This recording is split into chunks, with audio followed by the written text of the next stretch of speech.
Hello everyone and welcome back to my channel. I hope you guys are doing all right and एकदम बढ़िया हो मस्त हो and just doing well with around everything, right? So yeah, today I am back with another new video. So आज हम फिर से हमारी political theory की जो book है वो लेके हम हाजिर हैं and today we are gonna do the chapter third of political theory which is equality. So अगर आप ये वीडियो देख रहे हो तो आई एज्यूम कि आपने chapter 1 and chapter 2 of political theory आपने कंप्लीट कर लिया है. अगर नहीं किया है तो कर लो because the videos are live on my channel. So please go and watch these first chapters and then come to chapter 3. And yeah, let's start with it. So chapter 3 is about equality. The circle was not that great. Okay, so yeah, equality. तो ये word आपने बहुत पहले सुना होगा और अब भी सुन ही रहे हो. तो आज इस चैप्टर में we are gonna discuss about equality. ये आइडिया क्या कहना चाहता है, the ways through which we can provide equality, आखिर इसके कितने डायमेंशंस हैं, लाइक कितने टाइप्स के हैं इक्वालिटी, एंड ऑल्सो कि कैसे हम इक्वालिटी को प्रमोट करें, हम इक्वालिटी को कैसे प्रमोट करें. So this was the basic idea कि आप इस चैप्टर में क्या करोगे. And yeah, let's start with it. So moving to the next page. इसमें तो कुछ ऐसा स्पेशल है नहीं, जैसे always I have told you, we can just skip this part. Okay, so first page, like the second page of this chapter. तो पहला सब हेडिंग है why does equality matter. Okay, so यहाँ पे बोला है कि आखिर इक्वालिटी क्यों इम्पॉर्टेंट है. इक्वालिटी इज़ इम्पॉर्टेंट तो क्यों है और ये मैटर क्यों करती है.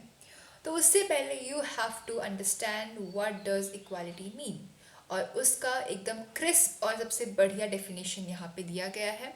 एंड उसी को मैंने शॉर्ट में इन रेड लाइन से भी लिखा है, रेड पेन से, टू बी वेरी स्पेसिफिक. तो क्या, तो equality as a political idea ये कहती है कि हर एक individual having equal worth regardless of the gender, race and other backgrounds.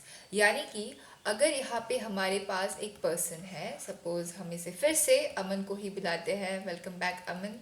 तो अमन हमारे पास है.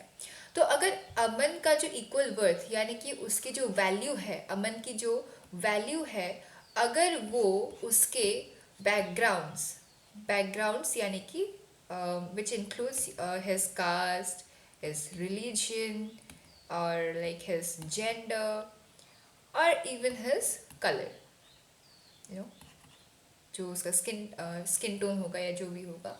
तो these are certain kinds of background. इसके अलावा भी बहुत सारे होंगे बट बेसिकली एग्जाम्पल में ये जो मेजर वंस है दीज आर प्रोवाइडेड. तो जब अमन की वैल्यू उसके बैकग्राउंड यानी कि इन सब कास्ट, रिलीजन, जेंडर वगैरह वगैरह से इन्फ्लुएंस नहीं होगी और इसको बिना देखे हुए उसको सबके सबके इक्वल में उसे वैल्यू दिया जाएगा, तब हम अमन को इक्वल कह सकते हैं. यानी कि as compare to the other people उनका भी अलग अलग बैकग्राउंड है, राइट. कोई किसी और रिलीजन से होगा, कोई किसी और कास्ट से होगा. तो सेम वे इन सब बैकग्राउंड्स को छोड़ के जब हर एक इंसान के पास इक्वल वैल्यू होगी, जब हर एक इंसान के पास इक्वल वैल्यू होगी, इक्वल वर्थ होगा, और सबके पास इक्वल अपॉर्चुनिटी होगी कि वो खुलकर जी पाए और वो अपने आप को इम्प्रूव कर सके, then that idea is known as equality, right. तो जो भी अपॉर्चुनिटीज़ इन लोगों को मिलेगी वही उनके बेटरमेंट के लिए काम करेगा, है ना. तो उन अपॉर्चुनिटीज़ जो हम उसे प्रोवाइड कर रहे हैं, जो उनको दिया जा रहा है, तो वो चीज़ें जो है इन सब बैकग्राउंड यानी कास्ट, रिलीजन, जेंडर, कलर, इन सब से इन्फ्लुएंस नहीं होना चाहिए. ये नहीं कि अमन अगर थोड़ा सा डार्क स्किन टोन है तो उसे हम उतने अपॉर्चुनिटीज़ या फिर फ्रीडम नहीं देंगे या उसे हम वैल्यू प्रोवाइड नहीं करेंगे. तो वैसा अगर होगा then that is against equality.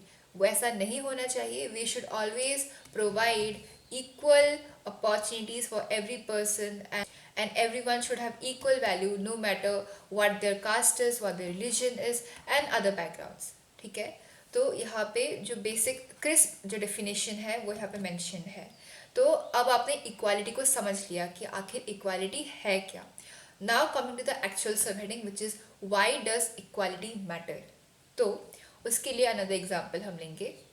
Let's take two more people because I love giving examples.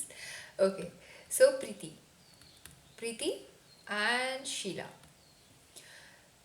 तो समझ लो या जस्ट इमेजिन करो आप कि Preeti is from a rich class. Okay, यानी कि वो रिच फैमिली से है. She is from a good background से है वो, और गुड वन. ओके, और शीला जो है वो बैकवर्ड कम्युनिटी से है.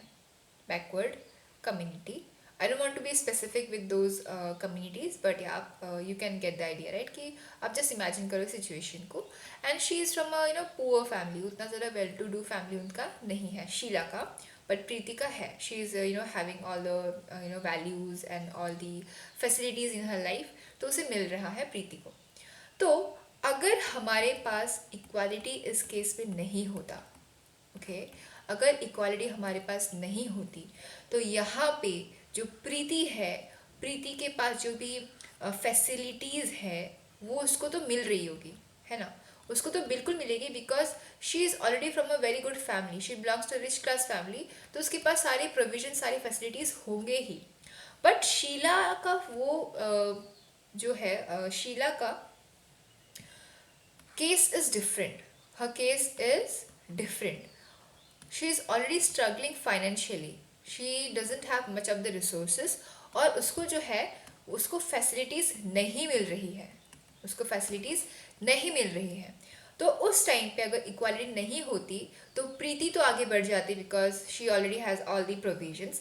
बट शीला जो है वो कहीं ना कहीं उसी के खुद के स्ट्रगल में, उसके फाइनेंशियल हो, सोशल हो, जो भी हो, तो उसके खुद के स्ट्रगल में वो कहीं ना कहीं पीछे ही रह जाती.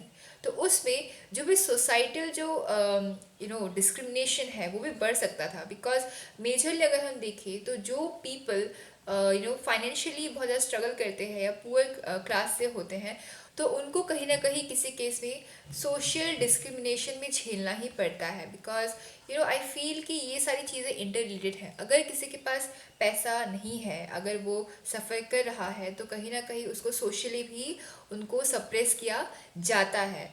और जब सोशली सप्रेस किया जाता है तो अल्टीमेटली उनके जो भी पॉलिटिकल राइट्स है, जैसे कि वोट करना या पार्टिसिपेट करना गवर्नमेंट के उन भी पॉलिसीज़ में, तो वो भी सारी चीज़ें उनसे छिन जाती है. And they just lag behind then the other people like Preeti.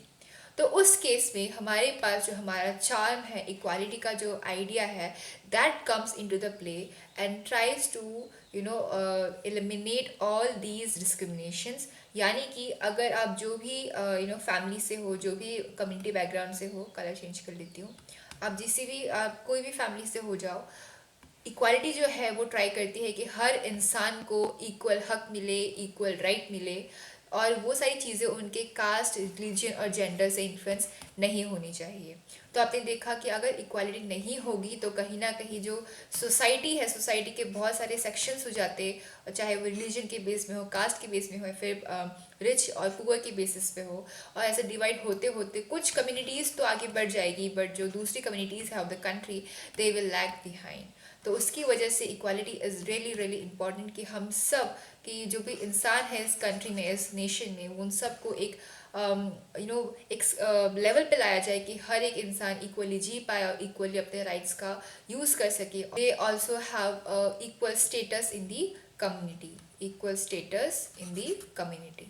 All right, so this was all about the very first subheading of this chapter, which is why does equality matter.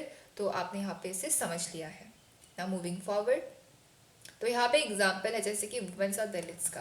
तो अगर equality हमारे पास नहीं होता, equality हमारे पास नहीं होता, तो हमने देखा कि कैसे वुमेन को जो है पहले बहुत सप्रेस किया जाता था, या फिर जो दलित कास्ट के जो है उनको untouchability which was a practice we followed. तो ये सारी चीज़ें हमारी सोसाइटी में थी. बट जब इक्वालिटी आई, जब इक्वालिटी का जो वैल्यू वो सामने आया, तो ये सारी जो अनएथिकल प्रैक्टिसेस, अनएथिकल जो बिलीव्स थे, उन सब को हमने हटाया. Or now everybody is having their equal rights, and they are also getting the equal status in the community. All right, तो ये दो एग्जाम्पल्स थे, पर जो मेजर जो कंसेप्ट था वो हमने ऊपर डिस्कस कर लिया है. now आगे चलते हैं. This is a fact sheet on global inequalities.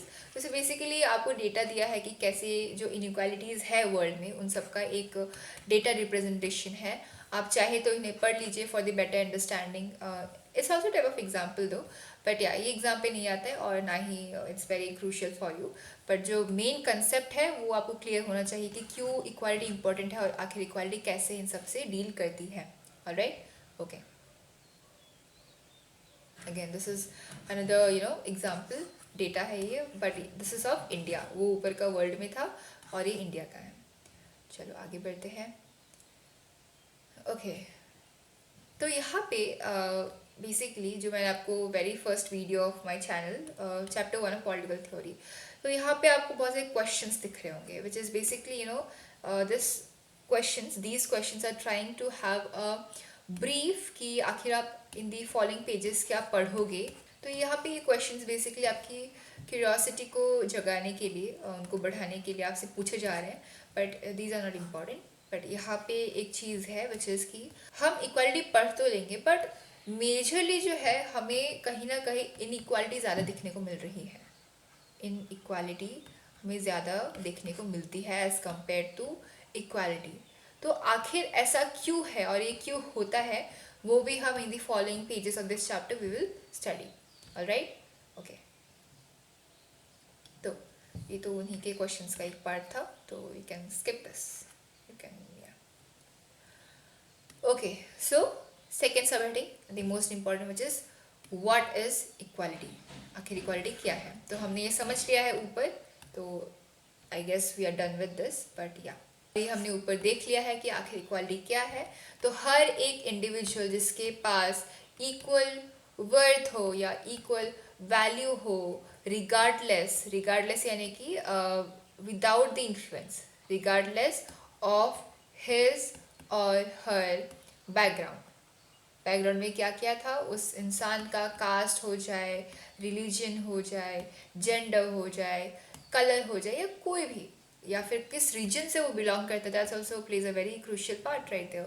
तो हर एक इंसान का value, every person having the equal, समान जो है इक्वल वर्थ और वैल्यू, रिगार्डलेस यानी कि without having the influence of his background, कि अगर वो इस रीजन से है तो हम उसके साथ ऐसा करेंगे, अगर वो इस रीजन से तो हम उसके साथ वैसा करेंगे। तो वो सारी चीज़ें जब नहीं होती और हर एक इंसान को उनके बैकग्राउंड को छोड़कर, उसे इग्नोर करके हर एक इंसान को जब इक्वली ट्रीट किया जाता है, then that is called as equality. तो वो हमने ऊपर पढ़ लिया था, but that this was a very short revision. Yeah so what is equality, it is clear I hope. तो यहाँ पे एक कार्टून है, ओके। ये cartoon, well I will leave this question for you guys. तो चैप्टर 2 फ्रीडम, ओके, फ्रीडम हमने पढ़ा था। तो उसमें 2 पर्सनालिटीज थे राइट, एक नेल्सन मंडेला जी थे, Nelson Mandela, and the other one was Aung सान सूकी, ऑंग सान सूकी, राइट। तो ये जो कार्टून है, it is basically portraying about the colour discrimination, यानी कि रेशियल जो था, जो कलर के बेसिस पे जो डिस्क्रिमिनेशन था, वो इसके बारे में बता रहा है। तो उस सिस्टम को क्या कहते थे और उसके अगेंस्ट में किसने किया था, प्रोटेस्ट, जो प्रोटेस्ट किसने किया था, वो हमने चैप्टर 2 में पढ़ा था। तो let me know in the comment section में बताओ कि वो कौन थे और उस सिस्टम का नाम क्या था। Alright, so this was the question for you, ताकि मैं देखूँ कि आपने कितना चीज़ चैप्टर 2 को पढ़ा है या नहीं पढ़ा है। ऑलराइट, सो या मूविंग फॉरवर्ड, ओके। तो यहाँ पे इक्वालिटी को हमने समझ लिया है, and coming to this line, यहाँ पे एक बहुत अच्छा क्वेश्चन पूछा है। It's a very solid question I would say. तो इक्वालिटी हमने देखा कि हर एक इंसान को इक्वली ट्रीट किया जाना चाहिए, and everyone should have equal value, right. But यहाँ पे जो है अगर हम देखें तो प्राइम मिनिस्टर या फिर आर्मी के जो रैंक्स होते हैं, या जनरल्स जो होते हैं, जनरल पीपल, रैंकिंग्स बेसिकली, जो सब डिविजन्स में जो सबको रैंक किया जाता है, तो वो तो इक्वालिटी के अगेंस्ट होना चाहिए, है ना। आपको ऐसा लगा होगा कि अगर हर इंसान इक्वल है तो क्यों हमें उनको रैंक करना चाहिए, राइट। तो इसमें एक कंडीशन ये है कि राइट, इक्वालिटी हमें बोलती है कि हर एक इंसान समान है, everybody should be treated and valued equally, but ranks is different from that of the concept of equality. Ranks जो है वो उस इंसान को उसके कैलिबर या फिर टैलेंट के अकॉर्डिंगली उसे दिया जाता है, राइट। अगर कोई पीएम है तो उसने जो है जनता का जो हम कहेंगे कंसेंसस या जो उसका सपोर्ट है वो लेके वो पीएम बना है, तो इसलिए उसको जो है that is not against equality, it he और she already has that support, उसको वो मिला है, उसका वो टैलेंट है कि उसने उसके लिए सपोर्ट जो है उसने गेन किया है, that is why he is called the PM president और वट एवर। तो सेम में जो आर्मी या जो जनरल्स जो होते हैं, जो रैंक्स होते हैं इन सब सिस्टम्स में, वो भी उनको उनके टैलेंट पे उन्होंने कुछ तो लाइक एग्ज़ाम्स क्लियर किए होंगे या ट्रेनिंग की होगी, उसके बाद उनको ये सारी रैंक्स मिलती हैं। वो उनके जो है सोशली यानी कि बैकग्राउंड यानी कि रिलीजन, कास्ट, जेंडर, उस पे बेसिस पे वो नहीं था, वो उनके टैलेंट के बेसिस पे था। सो आप जो है इस रैंक सिस्टम को अगेंस्ट इक्वालिटी मत मानना, this is different thing from that of equality. अगर हम उनको एज अ पर्सन कंपेयर करें तो हाँ, तब इक्वालिटी का वो है या नहीं हम देख सकते हैं, बट उनके जो प्रोफेशनल लेवल पे जो रैंक्स का जो हम देखें तो वो इक्वालिटी के अगेंस्ट नहीं है, that is based on their individual talent and their calibre. Alright, so this was a difference which you should know. Okay, तो आगे बढ़ते हैं। ऑलराइट, तो यहाँ पे वही बोला है जो कंक्लूडिंग लाइन है, it merely suggests that the treatment we receive and the opportunities we enjoy must not be predetermined by birth or social circumstance।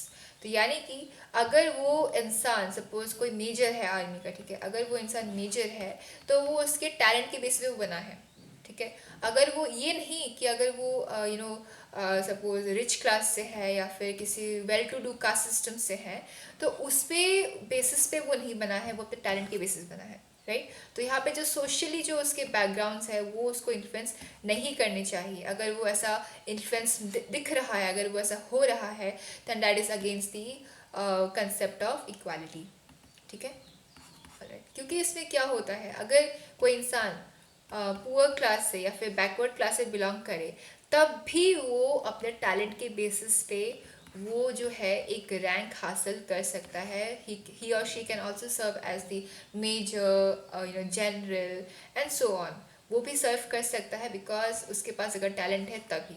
But उसमें अगर उसके सोशल क्लासेस, अगर उसके सोशल बैकग्राउंड ने अगर उसे उस प्रोसेस पे तकलीफ करी या फिर प्रॉब्लम क्रिएट किया, तो उस टाइम पे वो इक्वालिटी कंसेप्ट के अगेंस्ट होगा। Okay, so this was all about difference between ranks and all the subdivisions and the concept of equality, कि equality इन सब के against नहीं है because it is based on the individual's talent and caliber। Alright, okay, now equality of opportunities, again one question right here। तो constitution book, okay, constitution book जो है उसके chapter 2 में राइट्स, उस पर हमने पढ़ा था, है ना। राइट्स में फंडामेंटल राइट्स पढ़े थे हमने। फंडामेंटल राइट्स में एक राइट था fundamental, very first right of the fundamental right. तो उसमें प्रियम्बल के 2 कीज थे, प्रियम्बल के 2 कीज थे। उसमें से एक अगर आपको याद होगा, one was equality of opportunity and equality of status, right. तो इसमें क्या है, वही बात कही गई है जो हमने वहाँ पे पढ़ा था कि अगर इंसान को, अगर लोगों को इक्वल अपॉर्चुनिटीज़ मिली, अगर उन सबको अपॉर्चुनिटीज़ मिली डिस्पाइट द फैक्ट कि वो कौन से कास्ट से है, कौन से सिस्टम से है, कौन से बैकग्राउंड से हैं, उन सब को इग्नोर करते हुए जब लोगों को अपॉर्चुनिटीज़ दी जाती है तभी जाके उनको एक इक्वल स्टेटस मिल पाता है ना। तो वही बात यहाँ पे कही गई है, समझाई गई है कि concept of equality implies that all people as human beings are entitled to the same rights and opportunities to develop their skills and talent and to pursue their goals and ambitions. यानी कि opportunity सब हर एक इंसान को मिलनी चाहिए, उसके, अब वो डिपेंड करता है कि वो कहाँ तक पहुँचता है। अगर उसके अंदर टैलेंट है और अगर उसको अपॉर्चुनिटी मिल रही है तो उसे डेफिनेटली कुछ अच्छा स्टेटस भी गेन वो कर पाएगा। बट अगर उसके पास टैलेंट है और अपॉर्चुनिटी नहीं है तो वो स्टेटस को भी गेन नहीं कर पाएगा, and that is why your equality is very important and plays a very crucial role. Right, okay. Now coming to the very important subheading of this chapter, that is natural and social inequalities. इसमें से questions definitely बनते हैं, so please mark it down, जो मैं आपको समझाने वाली हूँ इन the following video, sorry in the coming part of the video. तो या, natural and social inequality. Okay, तो हमने इक्वालिटी को देख लिया है ना, कि क्या होता है, क्या डिफरेंसेस है between ranks and equality, and how it is important, why it is important. अब हम पढ़ेंगे types of inequality. In equality, okay, कि किस टाइप से इनइक्वालिटीज़ हमारी सोसाइटी में, हमारे सराउंडिंग्स में प्रेजेंट है, और वो किन टाइप्स की है. तो इनइक्वालिटी मेजरली दो टाइप्स की है, one is natural and the other is social. तो मेजरली एग्जाम्स में इन दोनों के बीच में आपका डिफरेंस आ सकता है, it is very very very important. So please आप इस टेबल को बना लेना. मैंने यहाँ पे जो भी जो पैराग्राफ्स है उनको पढ़ के जो मेन क्रिस्प मैटर है वो यहाँ पे मेंशन किया है, एंड मेजरली आपको यही लिखना है आपके एग्जाम्स में अगर क्वेश्चन बनते हैं. Okay, so let's start with the very first pointer. तो नेचुरल इनइक्वालिटी. नेचुरल बेसिकली क्या है? नेचुरल अगर आपको मैं समझाऊँ तो it is basically by birth. Okay, अगर एक इंसान बाय बर्थ से ही इनहेरेंट, यानी कि बाय बर्थ से अगर कुछ स्पेशली टैलेंटेड है, यानी कि शायद वो अच्छा स्विमर हो सकता है, अच्छा आर्टिस्ट हो सकता है, या फिर म्यूजिशियन हो सकता है, तो वो उसके बाय बर्थ है, वो उसके जन्म के साथ ही वो डिफरेंट था as compare the other people. But social inequality जो है उसमें ये बोला जाता है कि वो बेसिकली जो इनइक्वालिटीज है वो सोसाइटी बनाती है, वो सोसाइटी के द्वारा बनाई जाती है इंडिविजुअल के टैलेंट के बेसिस पे. ऑलराइट, तो हम इसकी डिफरेंस का हम समझेंगे. So the very first difference जो मैंने आपको बताया, it is basically different, it is based on the different caliber, but social में it is based on unequal opportunity. ठीक है, तो इसका एग्जाम्पल ये हो सकता है कि सपोज हमारे पास फिर से अमन है. अमन प्लीज़ कम है. ओके, तो अमन है और दूसरी तरफ हमारे पास करण है. ठीक है, करण. तो अगर अमन के पास सपोज बाय बर्थ वो बहुत अच्छा सिंगर है, okay, it is a very good singer, but Karan वैसा नहीं है, he is not a very good singer. वो सपोज एक आर्टिस्ट है, Karan is a very good artist. तो यहाँ पे अब इन दोनों का जो टैलेंट है, उन दोनों का जो कैलिबर है, that is very very very very very different. एक सिंगर है और एक आर्टिस्ट है. तो यहाँ पे जो दो लोग हैं वो नेचुरली अनइक्वल है. अगर ये सिंगर है तो ये आर्टिस्ट नहीं है, हो सकता है, बट इसकी स्पेशलाइजेशन, बट ये स्पेशली एक सिंगर के क्वालिटीज को रखता है, and on the other hand Karan has a special skills of an artist. तो यहाँ पे इन दोनों का टैलेंट अलग अलग है, that is why they both are naturally unequal. वो नेचुरली है, वो बाय बर्थ ही उनका ऐसा है. This was natural inequality which is based on the different talent. But social inequality में क्या होता है, वो सोसाइटी बनाती है. सपोज फिर से हमारे पास दो लोग हैं, ओके, ये दोनों लोग जो है, एक one belongs to the rich class and the other belongs to the poor class. Okay, तो यहाँ पे जो है, जब सोसाइटी, जब लोग इन दोनों के बीच में उनके स्टेटस को देखकर जब उनसे मतभेद करे, या फिर they discriminate between these two people, तब वो क्या कहा जाएगा, that is called social inequality या फिर अनइक्वल अपॉर्चुनिटीज. बिकॉज यहाँ पे जो पुअर है, ओके, जो स्मॉलर क्लास से बिलोंग करता है, तो उसके पास जो फैसिलिटीज़ है वो कम होगी, बट रिच क्लास के पास ज़्यादा होगी, तो इसके पास अपॉर्चुनिटीज़ भी ज़्यादा होगी, राइट, या ज़्यादा होगी. तो इसके पास भी अपॉर्चुनिटीज़ ज़्यादा होगी, बट जो पुअर है ही और she has to suffer, right. और उसी वजह से the society discriminates between these two people, and that is where social inequality comes into play. That was the very first difference. Now the second is that natural inequality is inherited but social is not inherited. ठीक है, तो यहाँ पे करण और अमन हमारे पास थे, वो दोनों बाय बर्थ ही अमन के पास जन्म से ही उसके पास गाने का टैलेंट था, उसकी आवाज़ अच्छी है, तो वो डेफिनेटली करण से एक अच्छा बेहतर और अच्छा गायक है। But on the other hand Karan by birth से ही एक अच्छा आर्टिस्ट की क्वालिटीज रखता था, उसको कलर्स पसंद थे, वो अच्छा ड्राइंग करता है या आर्ट करता है, तो वो डेफिनेटली अमन के कंपैरिजन में एक अच्छा बेहतर आर्टिस्ट है। बट जो सोशल इनक्वालिटी है वो जन्म के साथ डिफाइन नहीं है, वो सोसाइटी ने क्रिएट किया है। So that was naturally inherited, alright, कि टैलेंट उनके पास अलग अलग था।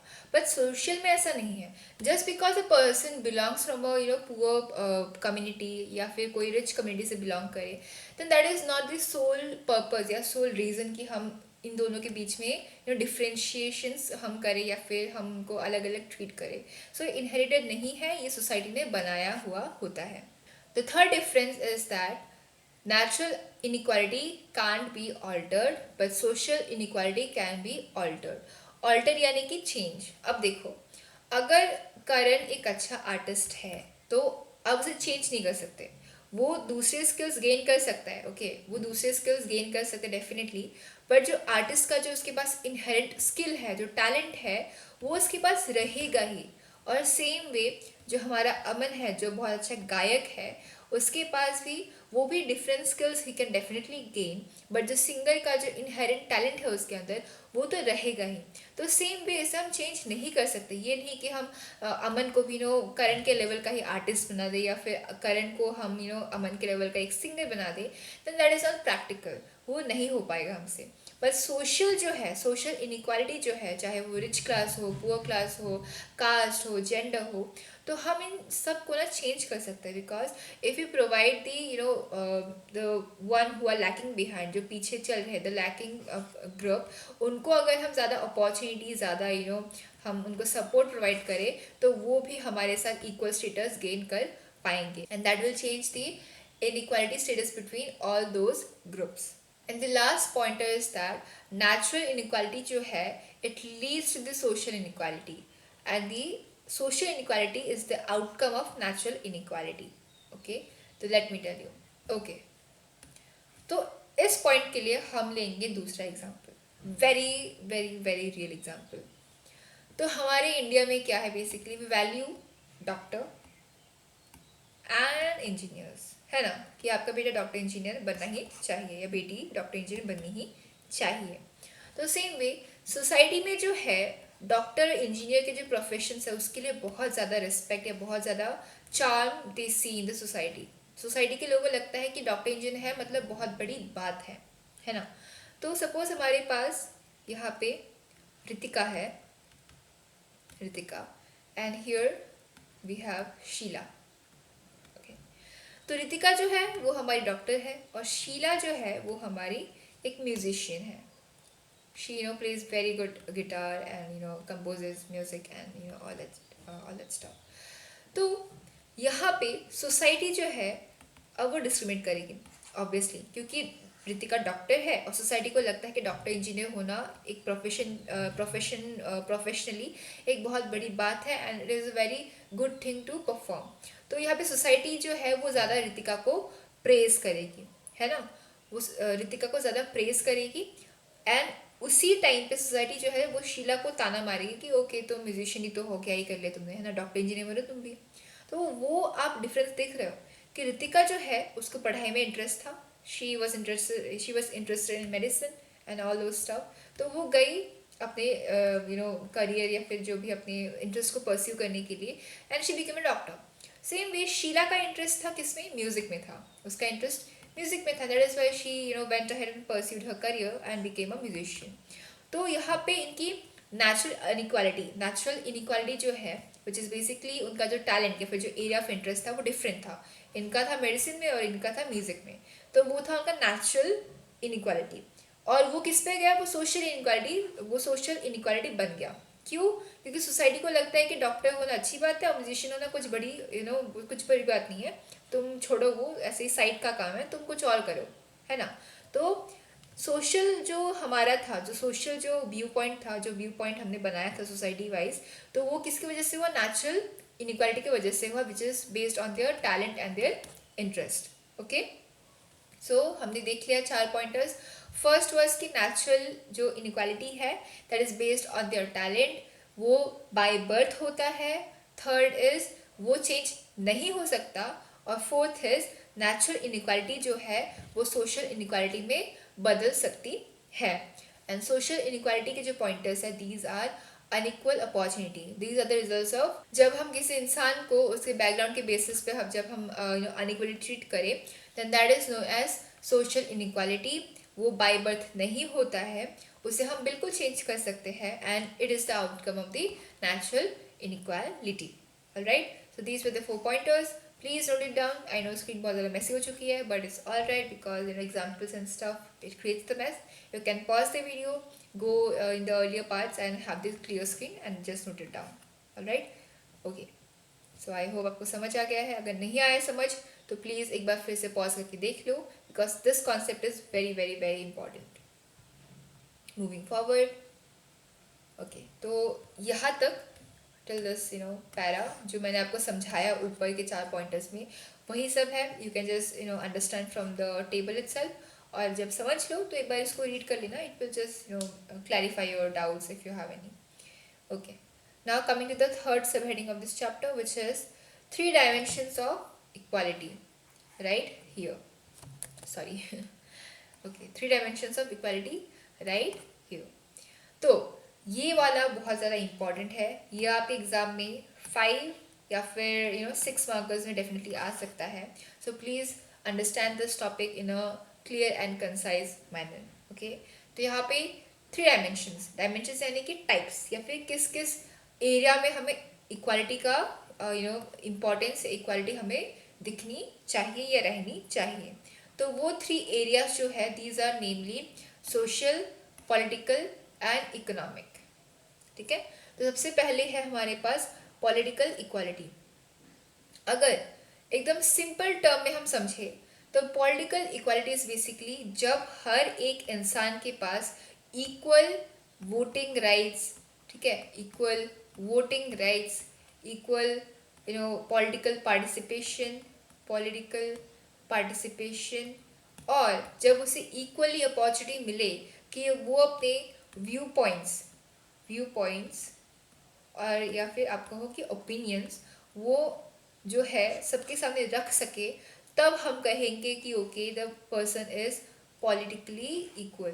ठीक है, तो इसका डिफरेंट या फिर इसका उल्टा क्या होगा, जब कोई इंसान अगर उसे सपोज वोटिंग का राइट नहीं मिले, वो वोट ना दे पाए, वो पॉलिटिक्स में पार्ट ना ले पाए, या वो अपने ओपिनियंस या जो अपनी मांगे हैं अगर वो सामने ना रख पाए politically in the political way, that is known as political inequality.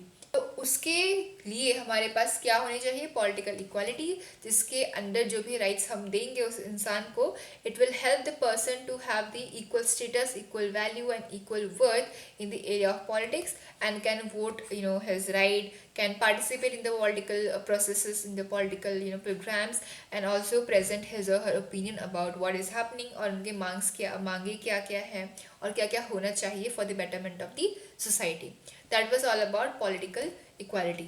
Now coming to the second one. Okay, the second is social equality. Social, तो इसका मतलब क्या है, every individual having equal worth and status in the society. अगर आपको लग रहा है कि चीज़ें बहुत ज़्यादा रिपीटेटिव है तो let me tell you yes it is repetitive.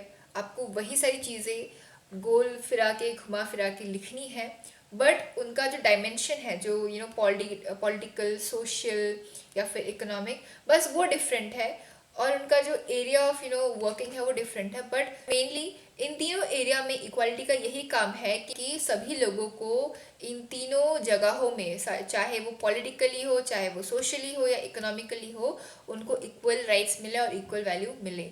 तो सोशल इक्वालिटी में भी एक इंसान को अगर एक सोसाइटी में इक्वल वर्थ, वैल्यू या फिर रिस्पेक्ट मिले, तब हम उस इंसान को कह सकते हैं कि ओके उसके पास सोशल इक्वालिटी है। तो सोशल इक्वालिटी के अगेंस्ट में जो एक सिस्टम था that was caste system. Caste system आपको पता होगा, बहुत पहले से सुनते आ रहे होगे आप। उससे बेसिकली क्या था कि लोगों को जो है उनके कास्ट के बेसिस पे उनके साथ डिस्क्रिमिनेशन किया जाता था। अगर कोई लोअर कास्ट से हो या फिर कोई अपर कास्ट से हो, तो लोअर वाले के साथ अनटचेबिलिटी यानी कि मत छुआ करो उसे, वो नीची जात का है, या फिर जो अपर कास्ट के हैं उनको बहुत ज़्यादा रिस्पेक्ट मिलती थी, उनका ही पूरा दबदबा था पूरी सोसाइटी में। तो this was a kind of social inequality. तो उस पर आपने देखा कि उस सोसाइटी में जिसमें कास्ट सिस्टम हो, वहाँ पे एक इंडिविजुअल उसके बस कास्ट की वजह से ही उसको अगर सप्रेस किया जा रहा है, then the person in the social sense is not equal, उसके पास इक्वालिटी नहीं है। And that is where social equality comes in the play. Untouchability को हटाया गया, कास्ट सिस्टम हटाया गया, और अब हर एक इंडिविजुअल इक्वल है, चाहे वो किसी भी कास्ट का हो, किसी भी रिलीजन का हो, किसी भी बैकग्राउंड से हो। Every person must have the equal worth and value. So this is about social equality. Alright, तो आप यहाँ पे पढ़ लेना, सारी डिटेल्स है, बट मेजरली जो कंसेप्ट है वो यही वाला था। और आई विल टेल यू कि यहाँ पे आपको क्वेश्चंस या फिर कुछ एग्जांपल्स ही मिलेंगे, एग्जांपल्स बहुत ज़्यादा है, तो कंसेप्ट आप समझ लो, एग्जांपल्स हेल्प करते हैं डेफिनेटली, बट कंसेप्ट जो यहाँ पे आपको समझने को मिल रहा है दैट इज़ वेरी इंपॉर्टेंट। अगर वो क्लियर है तो आपको इसकी ज़रूरत भी नहीं पड़ेगी। Okay, alright, now coming to the third and the last one. उससे पहले यहाँ पे आपके पास एक बॉक्स है, again as an example inequalities in education. अगर आप चाहो तो डेफिनेटली पढ़ लेना, बट यहाँ से कुछ इंपॉर्टेंट नहीं है। Coming directly to the most important which is economic equality.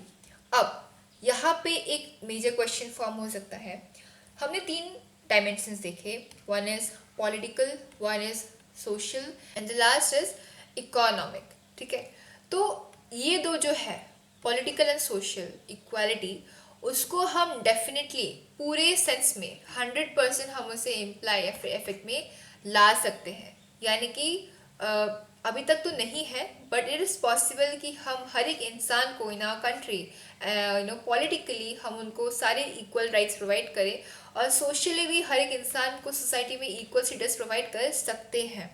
But economic equality एक ऐसी चीज़ है, एक ऐसा आइडियल है जो शायद 100% नहीं होगा कभी भी।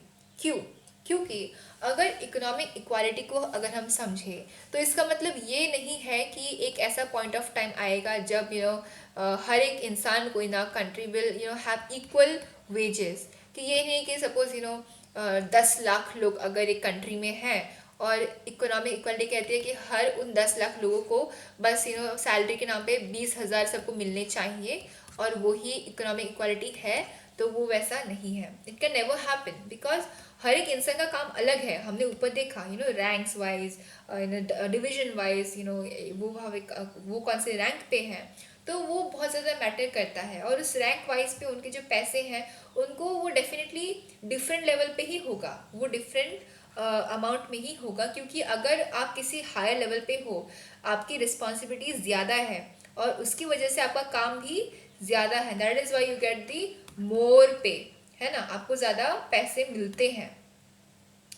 अगर आप इकोनॉमिक इक्वालिटी लगा लो और ये कहो कि एक स्वीपर है और एक आर्मी ऑफिसर है, दोनों की सैलरी इक्वल होनी चाहिए क्योंकि इकोनॉमिक इक्वालिटी है, तो वो गलत है। क्योंकि स्वीपर का काम अलग है, उसका काम कम है as compare to the army officer, है ना, उसकी रिस्पॉन्सिबिलिटीज कम है बट इसकी ज़्यादा है, तो इसकी वजह से इनका काम ज़्यादा है and that is why they get more पे एंड गेट मोर सैलरी, और उनकी कम होती है as compare to the army officers. Alright, तो यहाँ पे तो फिर इकोनॉमिक इक्वालिटी कहती क्या है, what is the basic concept of economic equality, तो वो समझते हैं। उसके पहले मैं यहाँ पे इसे मिटा दूँ क्योंकि बहुत ज़्यादा मैस हो चुका था। ओके, ऑलराइट,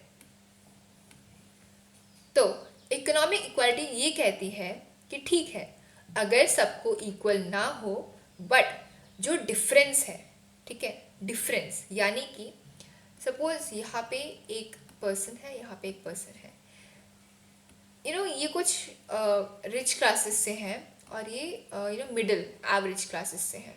ये कुछ हाई कंपनीज में काम करते हैं, सपोज कोई सीईओ है या फिर कोई फाउंडर है, जो भी है, but basically they do some light jobs. और मिडिल में जो है कोई कॉर्पोरेट में है या कोई सपोज कुछ ऑफिस में काम करता है इंसान। तो यहाँ पे इकोनॉमिक इक्वालिटी ये कहती है कि ठीक है, equal wages definitely not working, because सबका काम अलग अलग है, अलग अलग सैलरी मिलनी चाहिए.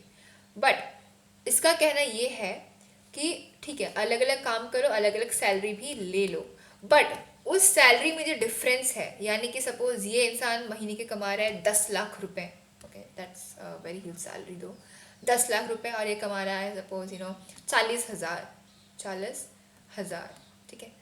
तो यहाँ पे इन दोनों का जो सैलरी का जो डिफरेंस है, अगर वो बहुत ज़्यादा हाई हुआ, बहुत ज़्यादा, यानी कि लाइक बहुत ज़्यादा ये कमा रहा है और ये कुछ बेयरली ही इज सर्वाइविंग, तो उसमें जो डिफरेंस अगर हाई है, दैट इट मीन्स कि इकोनॉमिक इक्वालिटी नहीं है. ठीक है, तो इकोनॉमिक इक्वालिटी ये नहीं कहती कि हर एक इंसान के पास इक्वल वेजेस होने चाहिए. तो फिर आखिर ये कहते ही क्या है?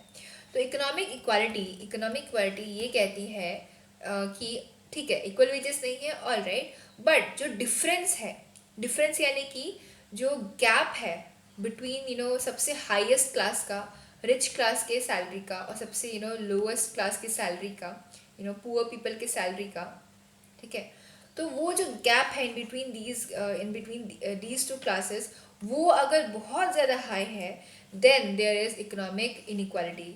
वहाँ पे इकोनॉमिक इनइक्वालिटी है, यानी कि लोगों के पास इकोनॉमिक इक्वालिटी नहीं है. ठीक है, तो गैप यानी कि सपोज रिच वाला जो पर्सन है, वो साल में 200 करोड़ रुपए कमा रहा है, और जो मिडिल हो या फिर लोअर वाला जो हो इंसान, वो सैलरी में सपोज बेयरली 20,000 ही वो कमा पा रहा है. तो यहाँ पे गैप कितना बड़ा है, 200 करोड़ और 20,000, डिफरेंस बहुत ज़्यादा है, यानी कि इकोनॉमिक इक्वालिटी नहीं है वहाँ पे. ठीक है, so first way of measuring economic equality was to have and calculate the difference between the salary or the income of the rich class and the lower or middle class people. अगर वो बहुत ज़्यादा high है, it means economic equality नहीं है. अगर वो minimal है, ठीक ठाक है, तो फिर इट मीन्स कि ओके, लोग काम कर रहे हैं, उनको इक्वल वेजेस भी मिल रहे हैं, and they are having suitable provisions too. This was the very first way of calculating. Second is of BPL system. BPL यानी कि below poverty line, below poverty line. ठीक है, तो इसमें बेसिकली क्या होता है, एक मार्जिन होता है. ठीक है, एक मार्जिन, वो मार्जिन होता है इनकम का. सपोज वो मार्जिन अभी है 1,000 रुपये. तो इंडिया में जितने भी फैमिलीज मंथली, उनके पास अगर 1,000 रुपये से भी कम इनकम है, 1,000 रुपये से अगर उनके पास कम इनकम होती है पर मंथ, दैट मीन्स कि वो उस BPL लाइन यानी कि इस मार्जिन के नीचे है, यानी कि पॉवर्टी लाइन. ये जो पॉवर्टी मार्जिन जो है, उसे हम 1,000 रुपये अगर फिक्स करें, उससे यानी कि 1,000 रुपीज़ से अगर कम कोई इनकम कर रहा है, तो वो सारे लोग बिलो पॉवर्टी लाइन में कहे जाएंगे, कि उनके पास जो मार्जिनल रेट है, मार्जिनल जो रुपए है, इनकम है, वो भी उनके लिए कम होते हैं, and they come in the BPL category. ठीक है, तो जितने ज़्यादा लोग BPL में आएंगे, यानी कि अगर कोई 1,000 रुपये से कम भी कमा रहा है, इट मीन्स कि कितनी ज़्यादा तकलीफ़ें वो झेल रहा होगा, है ना. आप 1,000 रुपये शायद पिज़्ज़ा खा के स्पेंड कर देते हो, बट वहीं पे वो इंसान बस महीने का 1,000 रुपये कमा पा रहा है.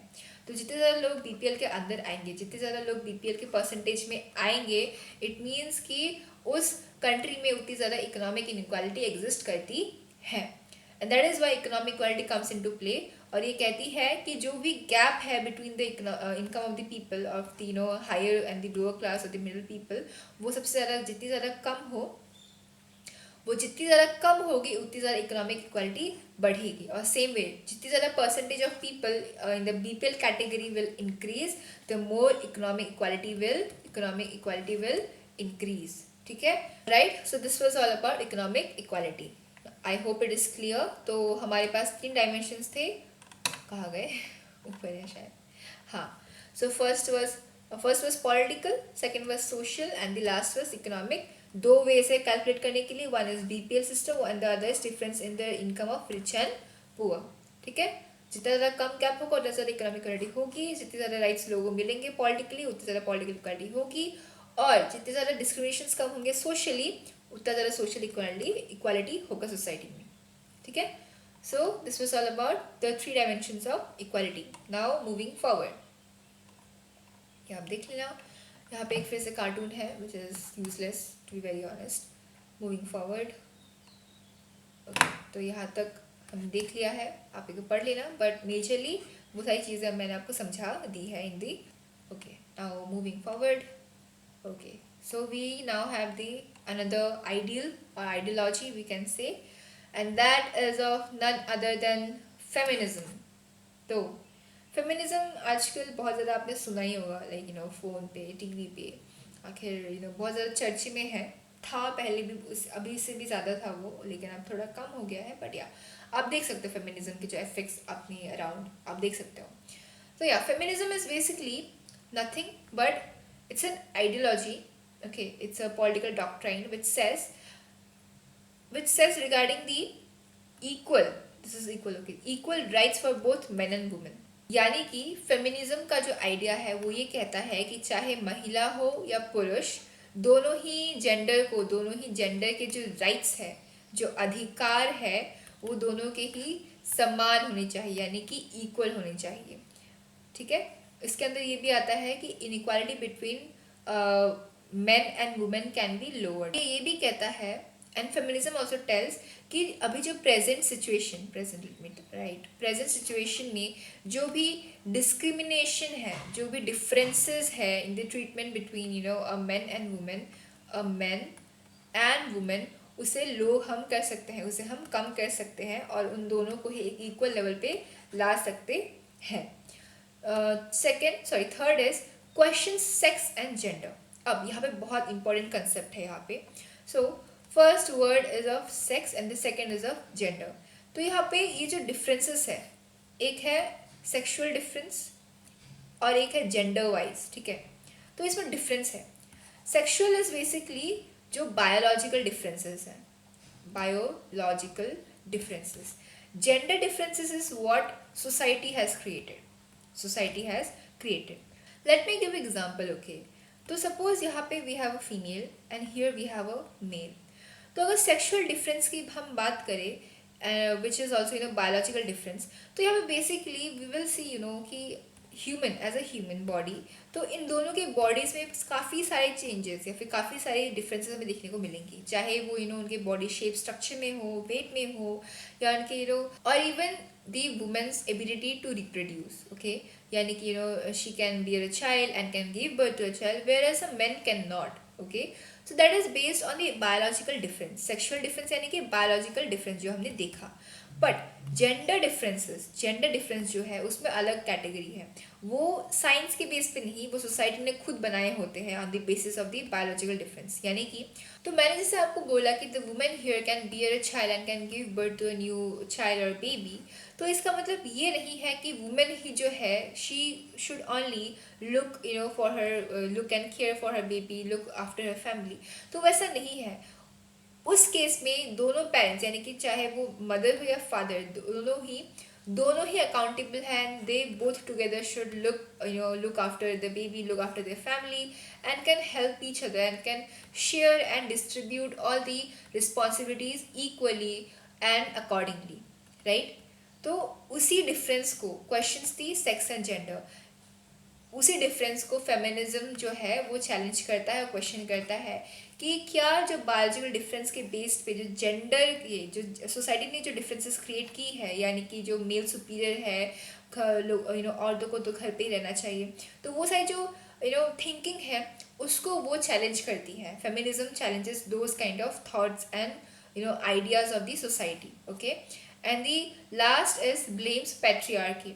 So patriarchy is basically a ideology and another opposite ideology where it tells कि men are superior than women, but that is not true exactly. आपको लगा होगा वो तो ऐसा है नहीं, और definitely नहीं है. तो patriarchy was a thing which was followed and अभी भी है, बहुत सारी जगहों पे होता है अभी भी. जो men है उनको superior माना जाता है and women are still dominated and subjected to suppression.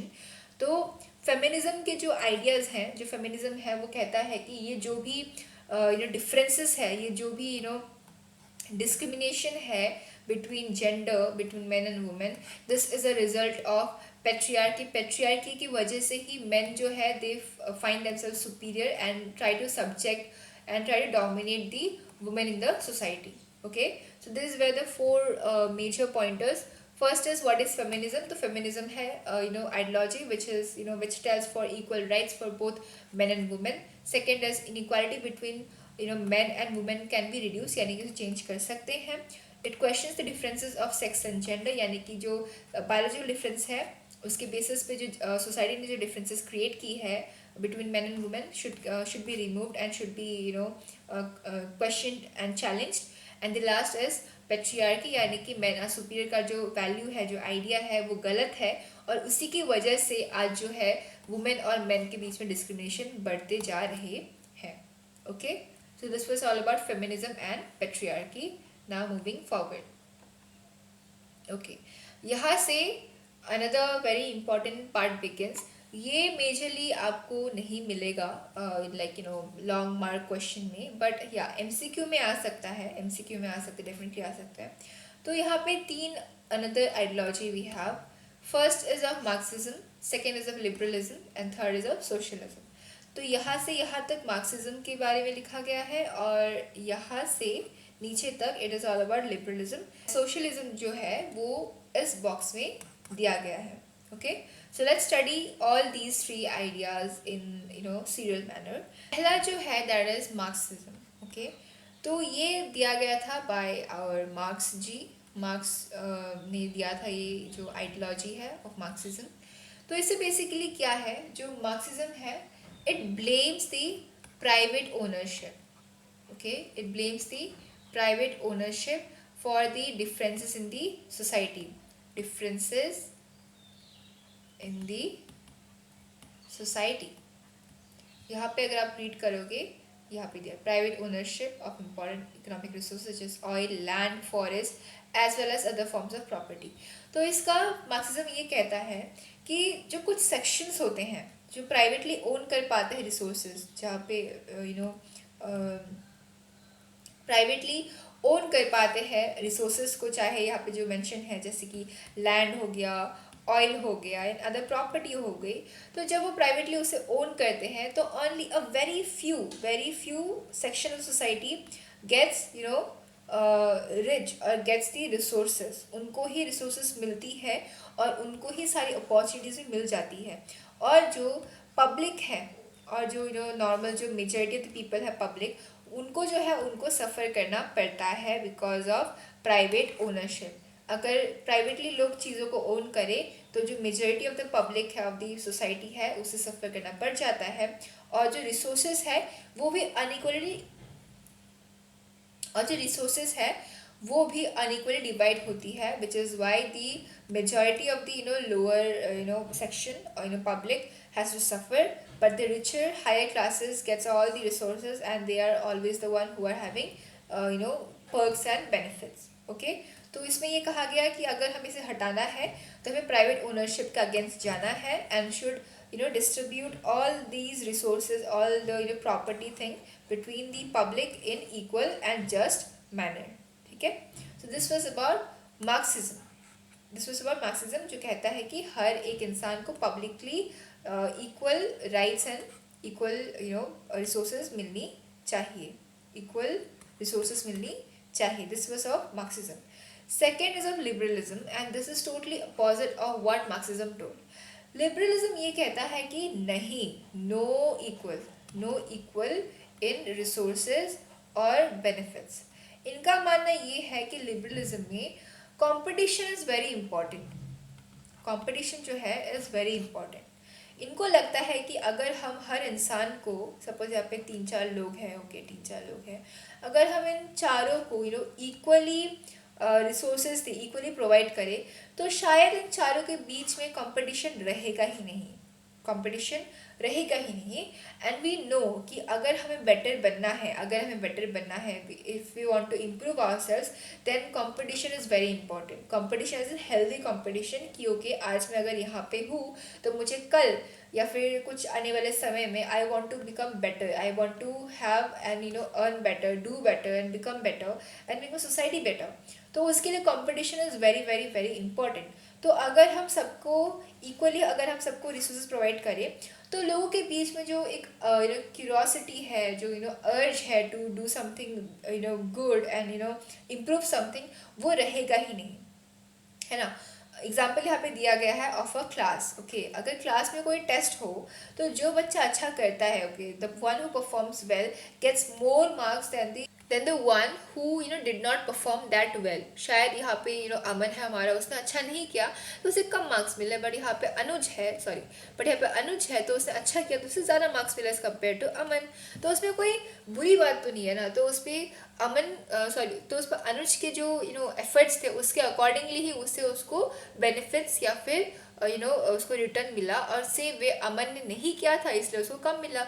तो उसमें जो है ये कंपटीशन उसमें बढ़ेगा कि ओके, अमन को लगेगा ओके ठीक है मैंने अच्छा नहीं किया, I should do better, I should improve my self, तो वो नेक्स्ट टाइम जो है वो बेटर परफॉर्मेंस करने के लिए कोशिश करेगा, है ना।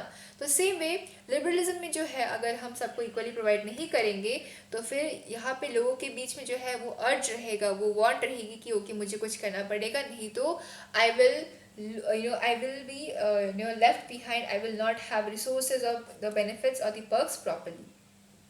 ठीक है। तो liberalism supports the idea of unequal distribution and on the basis of competition, यानी कि कंपटीशन इंपॉर्टेंट है, लोगों को करना चाहिए, जिसने ज़्यादा अच्छा किया उसे ज़्यादा अच्छा मिलेगा, जिसने नहीं किया उसको बेटर बनने के लिए अर्ज उसके अंदर रहेगा। This was about liberalism. और थर्ड इज सोशलिज्म, और उसके लिए हम नीचे जाएंगे। तो या socialism is also somewhat like Marxism, but इसमें डिफरेंस ये है कि they favour some kind of government regulation, planning and control over certain key areas such as education and health care. तो मार्क्सिज्म में जैसे कि पब्लिक के पास, पब्लिक को सबसे ज़्यादा ऊपर रखा गया था, प्रायोरिटी दी गई थी। सोशलिज्म में भी पब्लिक को ही प्रायोरिटी दी गई है, बट उसमें ये सोशलिज्म के लोग मानते हैं कि ओके गवर्नमेंट को भी एक एक्टिव रोल प्ले करना चाहिए ताकि वो उस सेक्शन में आए, उस एरिया में आए, और जो रिसोर्सेज है और जो बेनिफिट्स और जो प्रोविजंस है वो पब्लिक के लोगों को इक्वली प्रोवाइड करने में हेल्प करे, उसमें एक रोल प्ले करे। तो socialism is also like Marxism, but it also tells कि ओके गवर्नमेंट का भी एक इम्पॉर्टेंट रोल है यहाँ पे to provide the equal provisions to the public. So this was socialism. अब उसमें एक इम्पॉर्टेंट पर्सनालिटी है हमारे पास, the person is Ram Manohar Lohia. तो ये इंडिया के एक एमिनेंट सोशलिस्ट थिंकर थे। He also supported the idea of socialism, और इन्होंने सप्त क्रांति को निकाला था which was basically the ideal of socialism.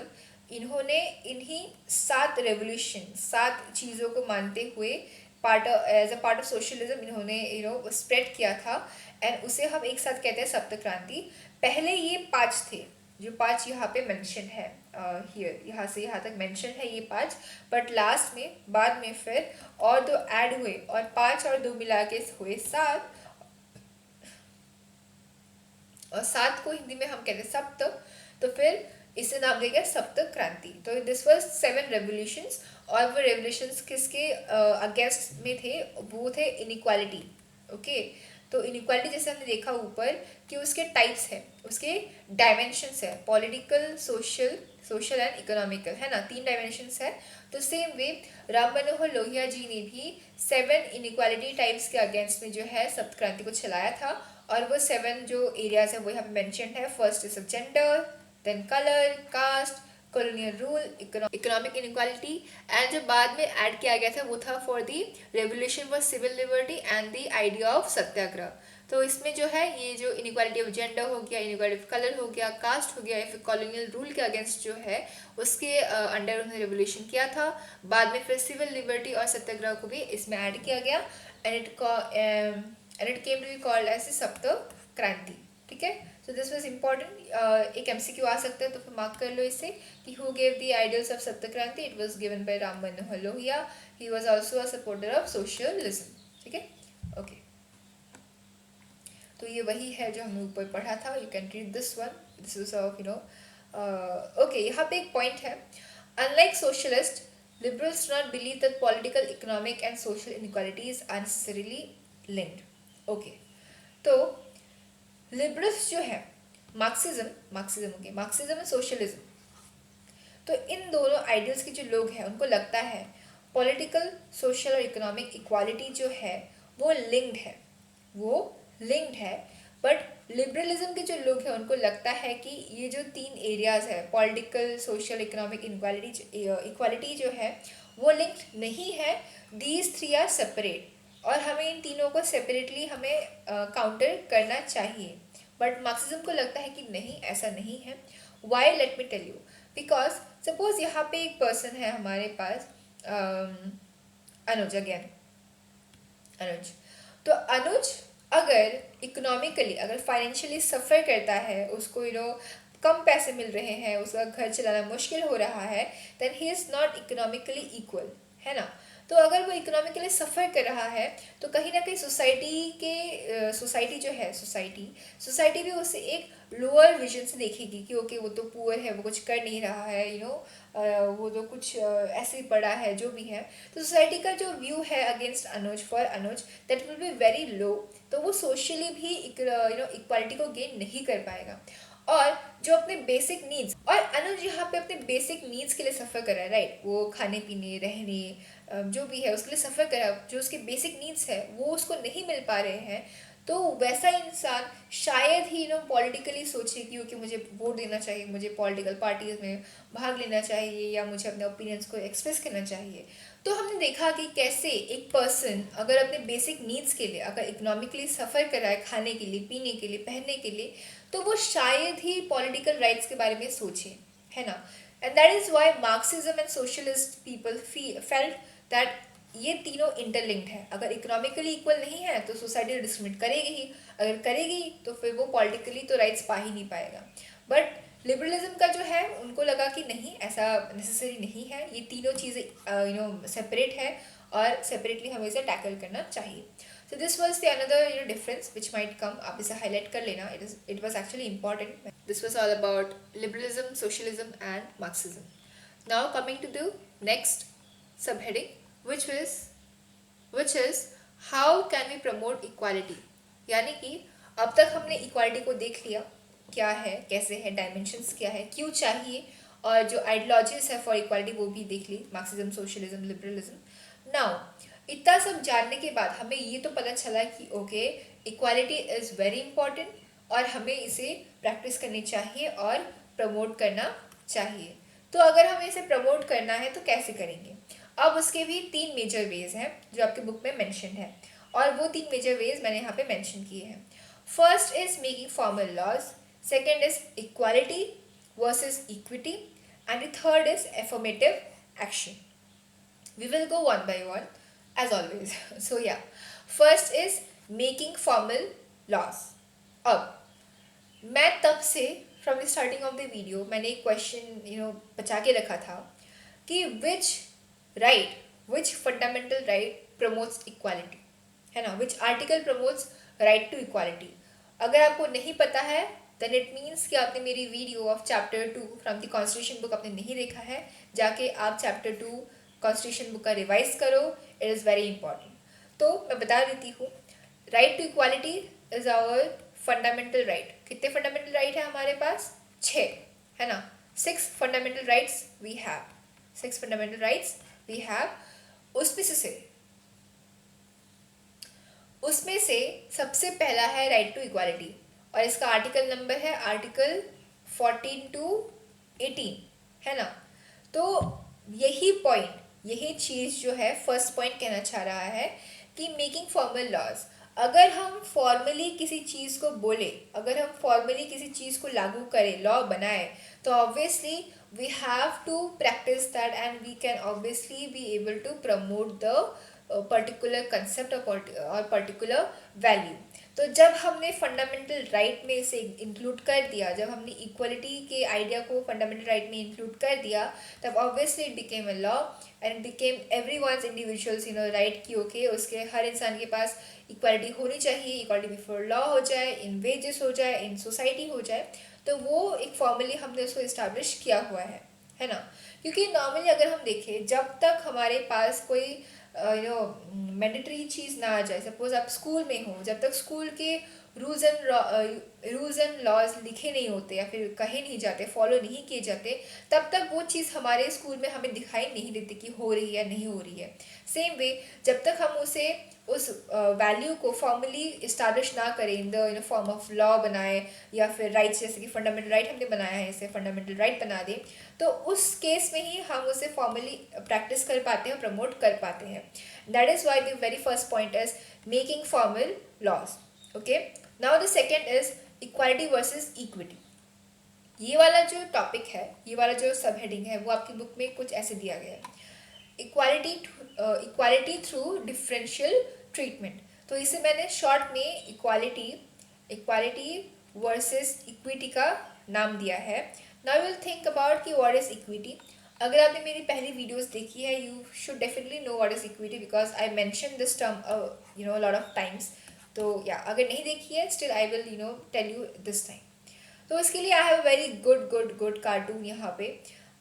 I personally, I think I came through this cartoon in class 10th, and this is a very good one to understand what is equity and what is equality. तो यहाँ पे हम देख सकते हैं कि यहाँ पे एक वॉल है, ओके, एक स्टेडियम का वॉल है, अंदर क्रिकेट चल रहा है, ये भाई साहब बॉलिंग कर रहे हैं, आई गेस इट्स बेसबॉल है शायद, या let me know in the comments क्या है, I guess it's baseball not cricket. Okay, तो यहाँ पे एक वॉल है, स्टेडियम में लोग खेल रहे हैं, बेसबॉल हो क्रिकेट हो जो भी हो। तो फर्स्ट में इक्वालिटी अगर हम देखें, वहाँ पे 3 लोग हैं, this is the wall and 3 people we have, one is a very big adult, one is a middle child and one is a baby, छोटा सा बच्चा है। तो इक्वालिटी में क्या हुआ, इन तीनों ही लोगों को एक एक बक्सा ही दिया गया है ना, इसे भी एक दिया गया, इस बच्चे को भी एक दिया गया और इस छोटे से बच्चे को भी एक ही दिया गया। तो इक्वालिटी ये कहता है कि चाहे आपकी कंडीशंस, आपकी बैकग्राउंड या आप कहाँ से बिलोंग करते हो, इट डजेंट मैटर, हर एक इंसान को इक्वली, हर एक इंसान को समान रूप से हर एक चीज़ को प्रोवाइड किया जाएगा। तो ये यहाँ पे कितना ज़्यादा ओल्डर है as compare to these two people, right. इसे शायद इसकी ज़रूरत भी नहीं थी बट इसको मिली, सेम में इससे तो मिली, इसका काम हो गया, बट ये यहाँ पे वैसे ही रह गया, सबको समान हमने दे दिया कि ओके हम इक्वालिटी फॉलो करते हैं, बट यहाँ पे क्या इसकी नीड्स पूरी हुई? नहीं, इन दोनों की हो गई बट इसकी नहीं हुई, and that is where equity comes into play. Equity कहता है कि ठीक है देना चाहिए but according to the needs of the people, according to needs of the people. यानी कि ये इंसान अगर बिना इस बक्से के भी देख रहा है तो इसे देने की ज़रूरत नहीं है, इसे ज़रूरत है इसलिए हमने इसको एक दिया, but as compare to these two people, to this uncle and to this बच्चा, this baby is more vulnerable and this baby is in more need, इसको ज़्यादा नीड की ज़रूरत है, the baby needs more support and that is why we have provided him with 2 boxes as compared to the 1 or none of the boxes, and that is what equity tells कि ठीक है आप दो सबको equal रूप से, but sometimes some sections of the society or some people need more support as compared to the other individual or other part of the society। तो जब किसी इंसान को उसके नीड्स के अकॉर्डिंग उसे प्रोविजंस प्रोवाइड किए जाते हैं, तब उसे हम इक्विटी कहते हैं। वो इक्वल मैनर में नहीं होता, that is according to the needs of the people. तो जब अगर एक पुअर पर्सन है यहाँ पे और एक यहाँ पे रिच पर्सन है, ये बहुत ज़्यादा सफ़र कर रहा है स्कूल के लिए, खाने के लिए, पीने के लिए, बट यहाँ पे इसके पास है, तो अगर गवर्नमेंट कुछ पॉलिसीज़ बनाए, तो अगर वो बोले कि हर एक इंसान को 20,000 रुपये मिलेंगे, 20,000 रुपये मिलेंगे रहने के लिए, वो इसे भी मिल रहे हैं रिच वाले को, इसे भी मिल रहे हैं पुअर वाले को, तो इसे 20,000 में इसका कुछ नहीं हो रहा है, और इसका तो वो पहले से ठीक था ही, उसको तो उसके बिना भी उसका अच्छा चल रहा था, पर उसको फिर भी उसको मिला है ना, बट इसकी नीड्स इससे ज़्यादा थी, this poor person was suffering a lot, तो इसकी नीड्स ज़्यादा, तो इसकी needs as compare the rich one was more, and that is where अगर गवर्नमेंट कहे कि जो पुअर क्लास पीपल है, और वही अगर गवर्नमेंट कहे कि ठीक है जो भी पुअर सेक्शंस के पीपल है, only for poor section of people, हम सब उन्हीं हम जो है गवर्नमेंट जो है हम उन पुअर सेक्शन के लोगों को 1 लाख रुपए की हेल्प प्रोवाइड कर रहे हैं, then that follows the concept of equity. जिसे ज़्यादा नीड चाहिए उससे ज़्यादा सपोर्ट प्रोवाइड किया जाता है as compare to the equality वाला प्रोविजन। तो the second way of promoting equality was a equality versus equity. इसका एग्जांपल एक यहाँ पे देती हूँ मैं आपको। इसका एग्जांपल मैं आपको नीचे दिखाती हूँ। तो आपके बुक में the example of the poor people, sorry the example of the old people, आपकी बुक पे the example of old people is given. तो आपने अगर आपने रेलवे से ट्रैवल किया है, ट्रेन से ट्रैवल किया है, तो रेलवे स्टेशन देखे होंगे, है ना? रेलवे स्टेशन, तो वहाँ पे काउंटर्स होते हैं, राइट? काउंटर्स होते हैं और वहाँ पे लोग लाइन लगाते हैं, one after another, one after another, one after another. तो वहाँ पे अगर आपने देखा होगा तो जो ओल्ड पीपल हैं, जो बूढ़े लोग हैं, या जो डिसेबल्ड लोग हैं, या स्पेशली एबल्ड लोग हैं, तो उनके लिए जो है अलग काउंटर्स खुले रहते हैं। क्यों? क्यों? क्योंकि यहाँ पे जो नॉर्मल पीपल हैं वो ऑब्वियसली वो normal they can function well, वो they have more energy, they are totally fit and fine, तो वो उनको स्पेशल प्रोविजंस नहीं चाहिए, उनकी नीड उसकी नहीं है। बट जो ओल्ड लोग हैं, जो बूढ़े, द ओल्ड पीपल, जो बूढ़े हमारे दादा दादी हो गए, नाना नानी हो गए, वो लोग, उनके अंदर उतनी एनर्जी नहीं है, उतनी लाइक वो ऐसा घूम नहीं सकते ज़्यादा, या फिर वो चल नहीं सकते, या फिर जो डिसेबल्ड लोग हैं, जो व्हील चेयर्स पे होते हैं स्पेशली, या जो चल नहीं पाते, देख नहीं पाते, उनके लिए ज़्यादा डिफ़िकल्टीज होती हैं।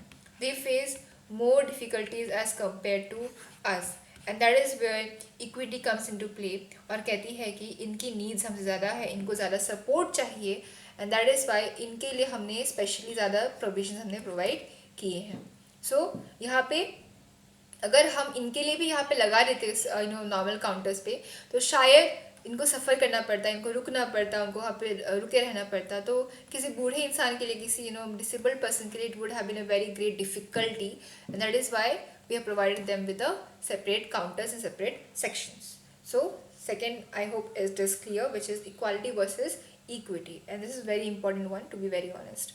Okay, ये भी बहुत अच्छा एक कार्टून है, ये भी आ सकता है, what does it tries to convey, what does it try to convey। तो यहाँ पे दिया है, to ensure a fair selection you all get the same test, you all must climb that tree।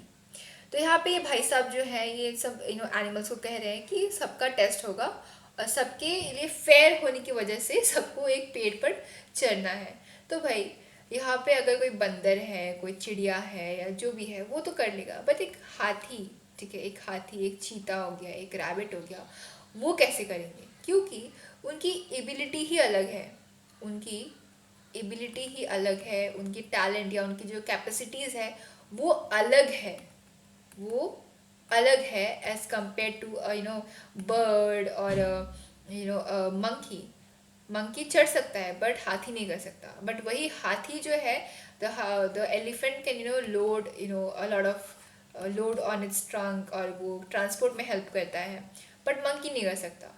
तो इसमें ये कहा गया है कि हर एक इंसान अलग है, सबकी नीड्स अलग है, सबकी टैलेंट्स या कैपेबिलिटीज़ अलग हैं, तो सबके लिए हर एक इंसान को अगर हम इक्वली प्रोवाइड करें वो तो ठीक है, but sometimes some people, some may be disabled हो गए, कोई ओल्ड हो गया, उनके लिए अलग प्रोविजंस चाहिए, उनके लिए ज़्यादा सपोर्ट हमें उन्हें प्रोवाइड करना चाहिए, ताकि वो as compare to the normal ones, as compare to the normal ones वो थोड़ा और ज़्यादा आगे बढ़े। अगर हमने ऐसा नहीं किया तो वो भी इन जानवरों की तरह ही रह जाएंगे पीछे, क्योंकि अगर सबके लिए सेम क्राइटेरिया रखा गया तो जो डिसेबल्ड लोग हैं, जो डिसेबल्ड या जो ओल्ड पीपल है, या जो डिसएडवांटेज ग्रुप के लोग हैं, उनके लिए प्रॉब्लम्स वैसे ही ज़्यादा थी और भी ज़्यादा बढ़ जाएगी। तो इनको ज़्यादा सपोर्ट चाहिए, and that is why we provided some special provisions for these classes of people. Okay, so this was the second point. Third, coming to the last, is affirmative action. Now affirmative यानी कि अब तक, ठीक है, equality को पढ़ा, देख लिया, this is Q by the very bad hand writing, sorry.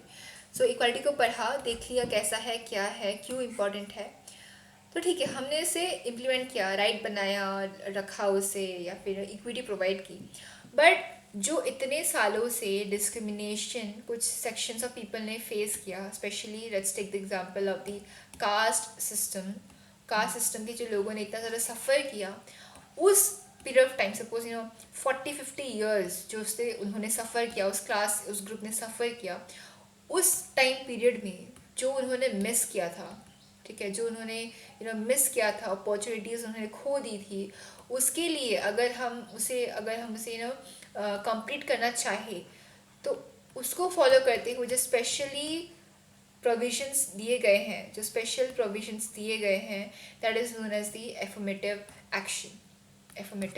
Action. Let me repeat, I guess आपको समझ नहीं आया, दैट इज़ वाई। तो अगर यहाँ पे हमारे पास एक पर्सन है रामू सपोज एक बैकवर्ड कास्ट से था, ठीक है, बैकवर्ड ग्रुप से था, और उसकी फैमिली भी थी।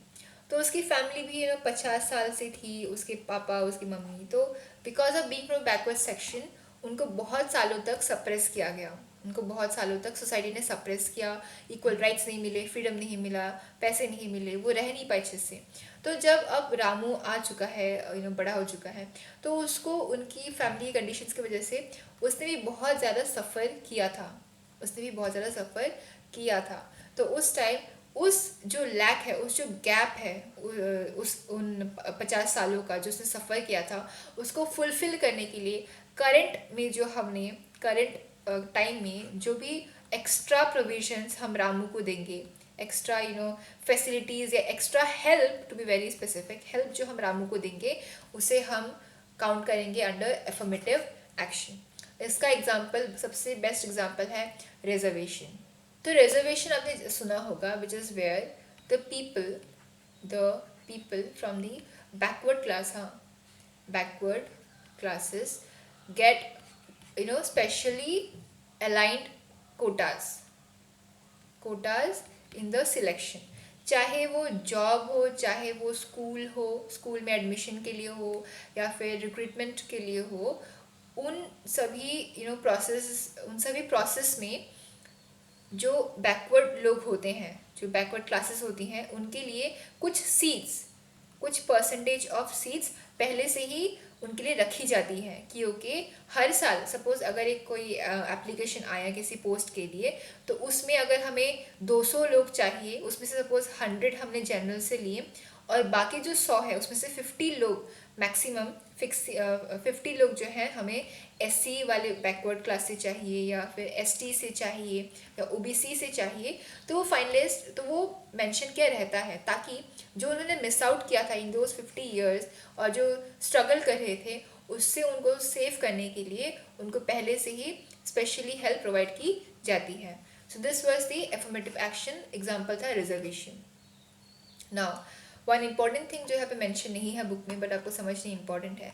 तो ऐसा नहीं है कि अगर कोई इंसान बैकवर्ड क्लास से हो, अगर कोई बैकवर्ड क्लास से सपोज एसटी से हो गया, एससी से हो गया, ओबीसी से हो गया, तो ऐसा इम्पोर्टेंट नहीं है कि हर एक इंसान उस बैकवर्ड क्लास का बहुत ज़्यादा सफ़र करता हो या बहुत ज़्यादा डिसएडवांटेज्ड हो, ऐसा इम्पोर्टेंट नहीं है। कभी कभी ओबीसी या एसटी या एससी जो ग्रुप्स हैं, उनके कोई लोग ना वहाँ से भी अच्छे ही होते हैं, like well to do off ही होते हैं, वो भी रिच हो सकते हैं, या फिर अच्छा कमा रहे हैं, खा रहे हैं। तो उसमें क्या हुआ, रिसेंटली जो रिजर्वेशन था उसको भी डिवाइड किया गया है, कि ऐसा नहीं कि आप कास्ट वाइज ही सोशली कास्ट सिस्टम के बेसिस पे सबको सिलेक्ट करो, ऐसा नहीं है। आप उसको क्रीमी एंड नॉन क्रीमी में डिवाइड कर दो, जिसमें क्या हुआ कि अगर कोई इंसान ओबीसी से है तो मैंडेटरी थोड़ी है कि ओबीसी से होगा तो उसकी प्रॉब्लम ज़्यादा होगी, कोई अच्छा भी हो सकता है, कोई रिच भी हो सकता है ओबीसी से, है ना। तो जो लोग एक्चुअली सफ़र करते हैं, जो पुअर है फ्रॉम द ओबीसी क्लास, उनको ही रिजर्वेशन मिले। नहीं तो पहले क्या होता था, ओबीसी से होते हुए भी जो अच्छे लोग थे, like rich people, they also got the reservation, तो that is not right.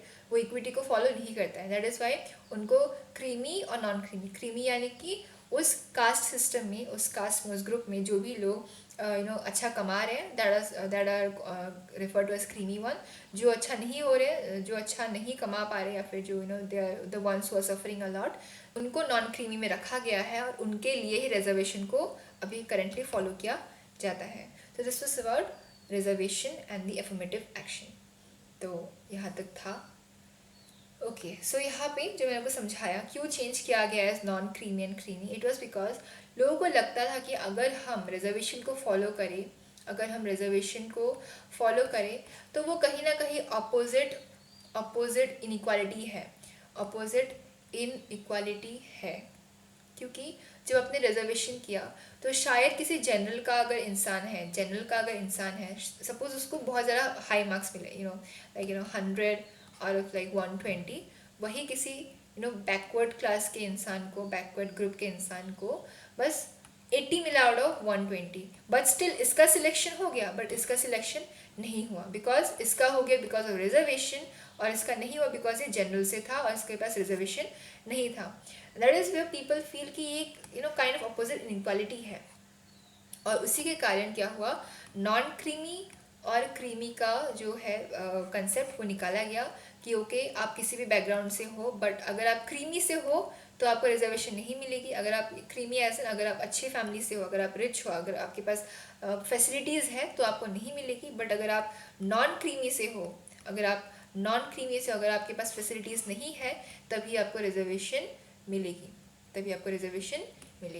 So this was all which was discussed in this point of affirmative action. Next paras में जो ये है आंसर्स मैंने आपको दे दिए हैं कि क्यों ये किया गया नॉन क्रीमी का, और अगर आप चाहो तो पढ़ सकते हो आगे। ओके, सो यहाँ से जो है, जो आपने इस पूरे चैप्टर में पढ़ा, और इस equality, why it is important, वो सब इस पैराज में बताया गया है। हमने ऑलरेडी डिस्कस कर लिया है यहाँ पे। ओके, सो या moving forward. Okay, so with this we are done with equality. Let's write equality right here. Okay, so let's have a quick recap. First was equality क्या है, हमने देखा कि ये क्यों मैटर करता है, इसके डायमेंशंस क्या है और कैसे हम इसे प्रमोट कर सकते हैं, राइट। और हमने इसके आइडियोलॉजीज भी देखे, जैसे कि Marxism, liberalism, socialism. So this was all which was discussed in this chapter. Like every time मैंने इस बार भी आपको इस चैप्टर से जो भी इम्पोर्टेंट था वो सारी चीज़ें आपको मेंशन की है, कहाँ से क्वेश्चंस आ सकते हैं, कहाँ से नहीं आ सकते हैं, व्हाट इज़ अननेसेसरी, वो भी मैंने आपको बताया है, ताकि आपकी एफिशिएंसी हाई हो। ओके, एफिशिएंसी हाई हो, कि आपकी एफिशिएंसी हाई हो और आपका टाइम वेस्ट ना हो। जो भी इंपॉर्टेंट था आपको मैंने बता दिया है, क्वेश्चंस बता दिए हैं। So yeah with this we are end with this chapter, we are done with this chapter equality. Chapter 3 is over. And yeah अगर आपके पास कोई डाउट्स हो, और डेफिनेटली रही होंगे कुछ डाउट्स, अगर वो डाउट्स हैं तो definitely let me know in the comment section. I will be very happy to answer all those doubts. And yeah, with this I'm ending this video, and we'll see you next time with another one. Till then, take care and bye bye.